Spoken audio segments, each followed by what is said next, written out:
हे students, आज तो मैं काफ़ी बोर हो रहा हूँ। तभी मैं बस ये रैंडम ड्राइंग कर रहा हूँ। एंड आई नो, जब भी आप अपने स्कूल में बोर हो जाते होंगे तब भी आप अपनी पेंसिल की हेल्प से पेपर पर या ऐसी कुछ रैंडम ड्राइंग करते हैं, है ना? बट स्टूडेंट्स, क्या आप ये जानते हैं कि इस रैंडम ड्राइंग को मैथ्स में एक स्पेशल प्लेस दी गई, जिस प्लेस का नाम रखा गया कर्व्स। यस माय फ्रेंड्स, ये जो रैंडम ड्राइंग्स हम करते हैं इसे ही हम कर्व कहते हैं। जैसे कि फॉर एग्जांपल मैंने कुछ इस तरीके से एक रैंडम ड्राइंग की, राइट? जैसे कि आप देखिए, और कुछ ऐसे, है ना? और एक हम और ड्रॉ करते हैं।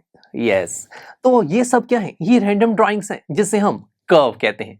बट दोस्तों, आपने एक चीज नोटिस की कि मैंने यहाँ पर तीनों कर्व जब ड्रॉ की, मैंने अपनी पेंसिल को लिफ्ट नहीं किया। मैंने बिना पेंसिल को लिफ्ट किए इन सभी कर्व्स को ड्रॉ किया। तो दोस्तों, यही है एक कर्व की फॉर्मेशन की स्पेशल कंडीशन कि आप जब भी कोई एक रैंडम ड्राइंग करेंगे, अगर वो कॉन्टिन्यूस है, यानी कि बिना पेंसिल को लिफ्ट किए आपने वो ड्राइंग की है, तभी हम उस ड्राइंग को कर्व कहेंगे। यस माय फ्रेंड्स, तो कर्व की स्पेशल कंडीशन क्या हुई? Continuous drawing. जैसे कि मैं कुछ यहाँ पर ऐसे कुछ ड्रॉ करता हूँ, ऐसे करके, और मैंने पेन को लिफ्ट किया, ठीक है, और ये मैंने ऐसे किया, तो क्या ये कर्व है? नहीं फ्रेंड्स, बिकॉज यहाँ पर मैंने लिफ्ट किया है। और अगर मैं इस ड्राइंग को दोबारा बनाना चाहूँ तो मैं बिना पेंसिल को लिफ्ट किए ये ड्राइंग बना ही नहीं पाऊंगा। मुझे अपनी पेंसिल को लिफ्ट करना होगा और फिर दोबारा से बीच में एक लाइन ड्रॉ करनी होगी। Right my friends? बट हाँ, अगर मैं यहाँ पर इस एंड पॉइंट्स को ऐसे ज्वाइन कर दूं, ओके, अब जरा देखो, अगर मैं इसे ड्रॉ करना चाहूँ इसी के ऊपर, तो क्या मैं बिना पेंसिल को लिफ्ट किए इसे ड्रॉ कर पाऊंगा?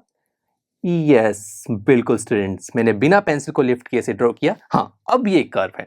तो ये हुई एक कर्व की फॉर्मेशन की स्पेशल कंडीशन। अब स्टूडेंट्स, हम वैसे डे टू डे लाइफ में सोचते हैं कि कर्व वो होता है जो स्ट्रेट नहीं होता, राइट? जैसे कहीं रोड्स कर्व होती हैं, कई रोड्स बिल्कुल स्ट्रेट होती हैं। बट मैथ्स की लैंग्वेज में कर्व की डेफिनेशन थोड़ी डिफरेंट है। अगर मैं आपके सामने एक लाइन ड्रॉ करूं, क्या ये कर्व है? अगर हम रियल लाइफ बेस पर बात करें तो नहीं, बिकॉज ये कुछ ऐसा कर्वी सा फिगर नहीं है, ये तो बिल्कुल स्ट्रेट है। बट स्टूडेंट्स, मैथ्स की लैंग्वेज में ये भी एक कर्व है। क्यों? क्योंकि ये कर्व की डेफिनेशन को सेटिस्फाई कर रहा है। व्हाई? बिकॉज मैं अपनी पेंसिल की हेल्प से इस स्ट्रेट लाइन को बिना पेंसिल को लिफ्ट किए ड्रॉ कर सकता हूं। तो यस, ये स्ट्रेट लाइन भी एक कर्व है। सो मैथ्स की लैंग्वेज में स्ट्रेट लाइन भी कर्व की फैमिली से ही बिलोंग करते हैं। अब स्टूडेंट्स, अगर आप इस कर्व को अच्छे से समझ चुके हैं तो आइए आपका थोड़ा सा टेस्ट ले लिया जाए, और इस टेस्ट से आप डिफरेंट कैटेगरीज ऑफ कर्व के बारे में भी जान पाएंगे। यस माय फ्रेंड्स, चलिए आपको बताते हैं। अगर मैं आपके सामने ये कुछ ऐसा कुछ ड्रॉ करूं, क्या ये कर्व है? हाँ बिल्कुल, मैंने बिना पेंसिल को लिफ्ट किए ड्रॉ किया है, ये कर्व है। चलो एक और ड्रॉ करता हूं। यस, क्या ये कर्व है? हाँ बिल्कुल, मैंने बिना पेंसिल को लिफ्ट किए बनाया है। बट स्टूडेंट्स, आपको कुछ डिफरेंस दिखा? जो पहला कर्व है वो मैंने बिल्कुल सिंपल तरीके से ड्रॉ किया, जो दूसरा कर्व है वो भी ऐसे कुछ ड्रॉ किया, बट आपने देखा कि बीच में एक ऐसा पॉइंट आया जहां पर इस कर्व ने अपने आप को कट किया, है ना? ये कटिंग पॉइंट जब आ जाता है तो वो कर्व सिंपल नहीं रह जाता। यानी कि जब कर्व अपने आप को कट कर देता है उसे हम सिंपल कर्व नहीं कहते। इट मींस जो पहला कर्व मैंने ड्रॉ किया, यहां पर कोई कटिंग पॉइंट नहीं था, ये हुआ एक सिंपल कर्व। बट सेकंड आप देखेंगे तो यहां पर एक ऐसा पॉइंट था जहां पर कर्व ने अपने आप को कट किया, तभी हम इसे सिंपल कर्व नहीं कहेंगे। है तो ये कर्व, बट सिंपल नहीं। चलो एक और ड्रॉ करता हूं। ये देखो, ये क्या है? ये तो कर्व है।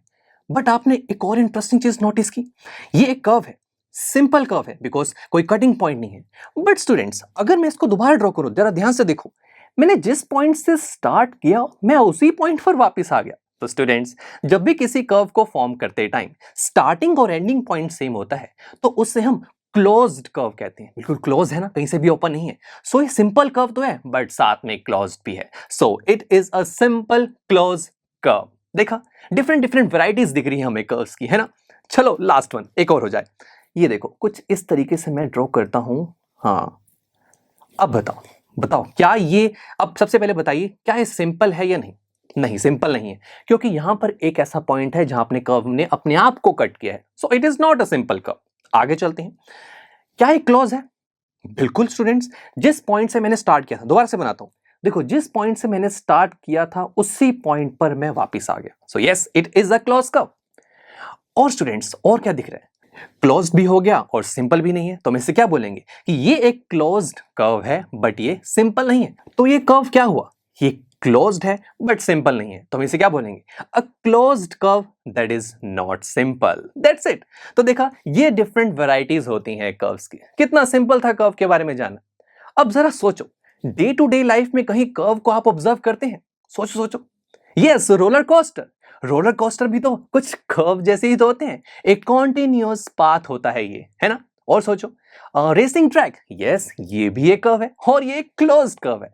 स्टार्टिंग और एंडिंग पॉइंट तो सेम ही होता है ना, जब कार जहां पर स्टार्ट होती है वहीं पर घूमकर वापस भी तो आती है ना। So it is a closed curve. ऐसे दोस्तों डे टू डे लाइफ में आप ऑब्जर्व कीजिए, आपको बहुत सारे कर्व दिखेंगे और आप आइडेंटिफाई कीजिए कि कौन से कर्व सिंपल है और कौन से नहीं, कौन से क्लोज्ड है और कौन से ओपन। अब आप बहुत अच्छे से इस चीज को एनालाइज कर सकते हैं। चलिए दोस्तों, मिलते हैं अब आपसे नेक्स्ट लेक्चर में, जहां पर हम कर्व की एक स्पेशल कैटेगरी को डिस्कस करेंगे। So see you there.